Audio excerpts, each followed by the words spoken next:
Bienvenue sur Became, le podcast sur tous les sujets qui façonnent le monde RH. Formation, recrutement, marque employeur, apprentissage. Si ces sujets vous intéressent, vous êtes au bon endroit. Remettre de l'humain dans l'entreprise avec Lux Panon. Et donc, du coup, le sujet de la fidélisation est un sujet extrêmement important parce que si on n'arrive pas à conserver nos personnes, ou du moins si elles ne se sentent pas bien chez nous, eh bien, elles vont partir.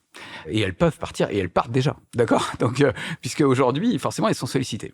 Donc, le sujet de la fidélisation est important, et je suis persuadé, alors, sans aller à ce qu'on peut trouver dans certaines startups avec des salles de sport complètes, avec des cours de yoga, des trucs, etc. On n'est pas obligé d'aller à ce point dans la chose. Pourquoi pas, on peut y aller.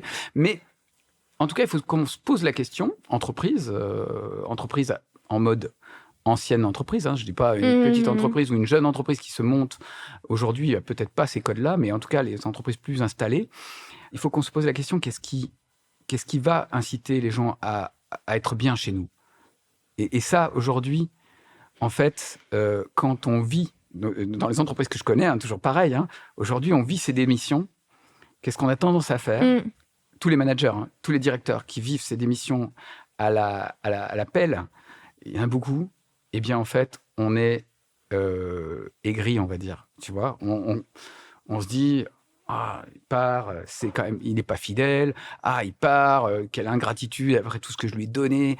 On part et on va tirer quelque part sur le collaborateur qui nous quitte.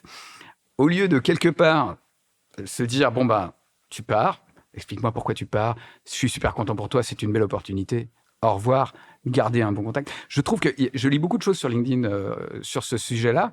Le off-boarding, quelque part, c'est-à-dire accompagner le candidat qui s'en va. Mais c'est hyper important. Parce que d'abord, on va partir en bon terme. Donc déjà, on arrête d'en vouloir à la personne. Voilà, on arrête d'en vouloir à la personne qui s'en va parce qu'au final, c'est pas grave, il s'en va de toute façon. Donc on arrête de lui en vouloir parce qu'il s'en va. Et en plus de ça, on va mieux comprendre pourquoi il part. Et si on comprend mieux pourquoi il part, on peut changer les choses. Par contre, si on veut pas comprendre parce qu'on ne veut pas entendre des choses qui nous dérangent, ce qui est un peu le cas parfois, c'est vrai. On veut pas comprendre, on met nos œillères, on se dit bon.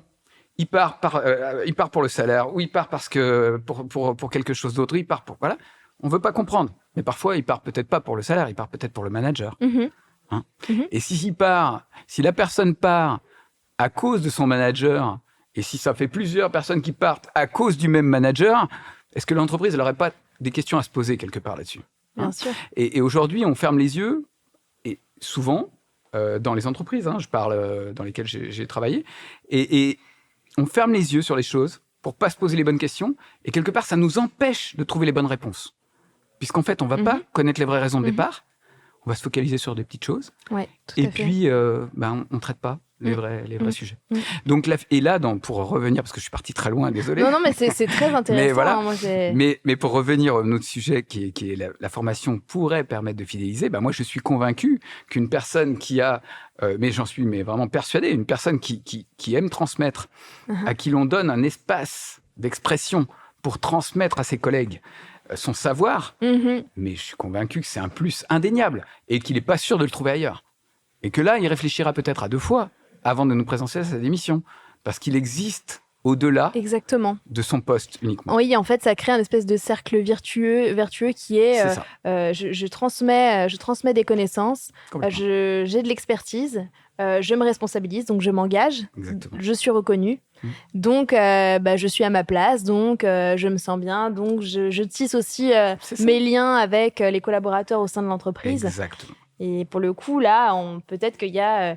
on se tourne plus facilement vers des solutions comme la mobilité interne ou comme réfléchir à comment évoluer dans cette entreprise parce que j'ai mon écosystème, ça marche bien. Exactement, ça marche bien. Et je peux évoluer dans la même entreprise en gardant cette aura et cet écosystème exactement sur lequel je peux agir, interagir avec les gens. Et j'évolue dans l'entreprise à la place d'aller chercher la solution dehors.